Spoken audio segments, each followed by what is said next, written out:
I think there is a bit more of an emphasis on like capping the amount of hours that you can work, and there's a lot more rules and regulations around, you know, the knife stuff and the stunts that we had to do. And so just kind of taking all of that into account from a safety perspective was really important to us. Oh, I have some questions about that as well. But first, I wanted to bring up a question that it first came to my mind when you were on Ladies' Night for Fallout. And in all honesty, I've asked this question to quite a few people since, because I love the thought. You were explaining to me how one of like the coolest but most nerve-wracking things about starting a new project is jumping into a new character, feeling like you're on unstable ground, but having that moment when you do something and you know you have just found your character.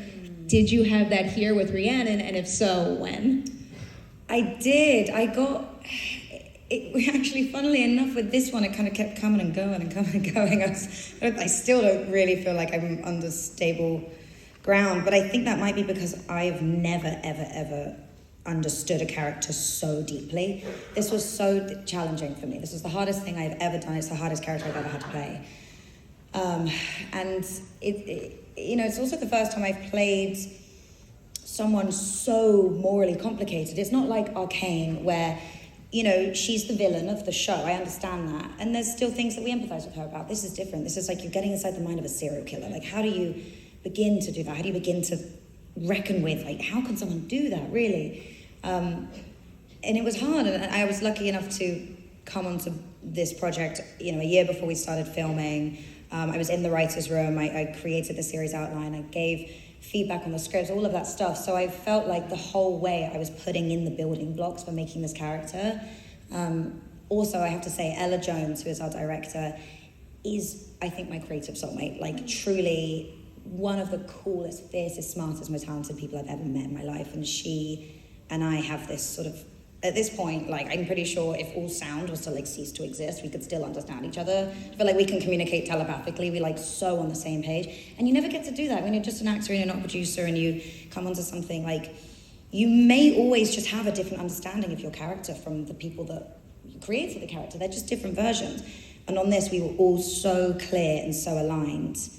And it was really important to tell the story the way we wanted to, that you're in Rhiannon's head the whole way. You should be able to like feel what she's thinking, even when she's not talking. So I forgot your question, but I said words. No, you truly did answer the question, and the words were very meaningful. This is a really big question that might not have a simple answer, but given the fact that you want us to be in her head, and she is the protagonist of the show, but she is a protagonist who is doing bad things, what is the key to making sure you always have a connection to the audience and they're with her, but you're also always holding her accountable for what she does? Yeah, it's really, that's really hard. And to be honest, a lot of it is in the editing. A lot of what we did was we didn't always, we tried to plan as much as we could, and we did do a lot of talking, a lot of rehearsals, all of which were really essential. But then there was a lot of things we didn't decide. We didn't know the answer. Is it this or is it that? And so we filmed them all. And it kind of came together in the edit. This show could have gone probably a million different ways, sort of like a choose your own adventure situation in the edit, and Ella really kind of had to make those executive decisions. Oh, I don't know if you remember this so specifically, but can you give us an example of maybe something from episode 1 where you did two polar opposite things on set and had to just like wait and see which route it went? Good question. We've seen episode 1, Tink. We did this, right? Yes. Tink? Okay, cool. Tink. I was like, well, am I about to spoil the show? No, Tink, the reveal of that. Oof, I know, heavy. I'm so sorry. I tried to fight it. I really did, and they weren't having it. They were like, Tink has to go. I was like, okay, fine.